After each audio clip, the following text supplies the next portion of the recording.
right now is how to save our files as contact sheets. And a contact sheet is basically a master list that shows you smaller versions of the photographs that you've taken. And so these don't necessarily need to be edited photos. Rather, it's a way of compiling all of the images that you took into one place. So when you submit to Blackboard, rather than submitting 100 separate images, we just have one kind of tidy file. So it will save you a lot of time. And so to do this is once in Lightroom, what we're going to do is we're actually going to head over to this tab that says print. And if I click on it, uh, right now mine's defaulting to something like this. If yours doesn't, it could be because it's in a different template. And so what you're going to want to do is to go over to template browser and it should say Lightroom templates just below it. And we're going to hit that little triangle. And again, be pretty precise. If you miss the triangle, it will not flip down. And so now that I've got this flipped down, if I look over here, we're going to pick 4x5 contact sheet, which will give us big enough images to where we can kind of understand what's in them, but not so big that we're going to, need numerous sheets of paper. And so now what we want to do is we want to make sure that all of your photos are in this contact sheet.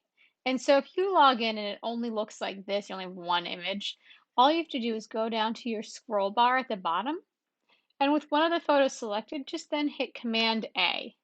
And that'll highlight all of the images that are in that catalog.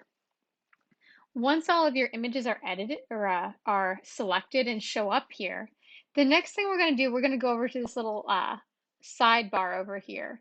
And we're going to scroll down. And what we are looking for is this little option that says photo info. Because right now, what's showing up is just the image number, and that's not very helpful to us, especially if you've taken numerous images. So we're going to change this. So if you click where it says file name, we're actually going to go to custom text, and then we'll just pop down to edit. So you should see something that looks like this. And the first thing we're going to do is we're going to delete where it says custom text, and we're going to scroll down to where it says numbering. And I want to see the month, the date, and the year. The next thing we're going to do is we're going to add a comma.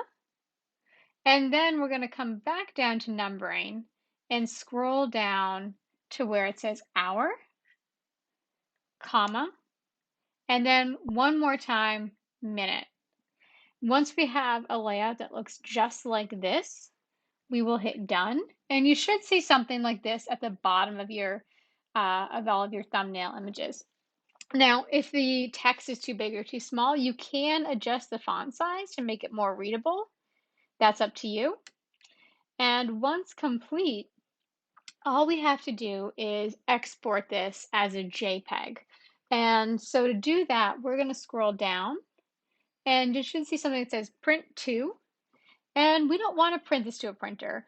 And if I click that little arrow, it will give me the option to save it as a JPEG file. So it's not the most intuitive route to click on print to then turn something into a digital file.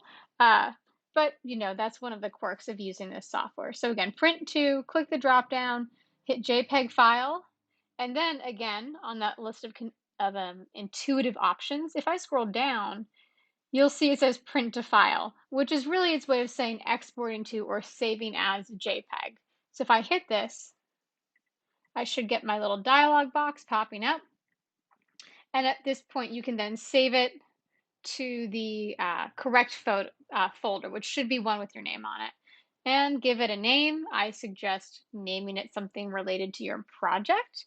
So it could be, in this case, assignment 6 and last name.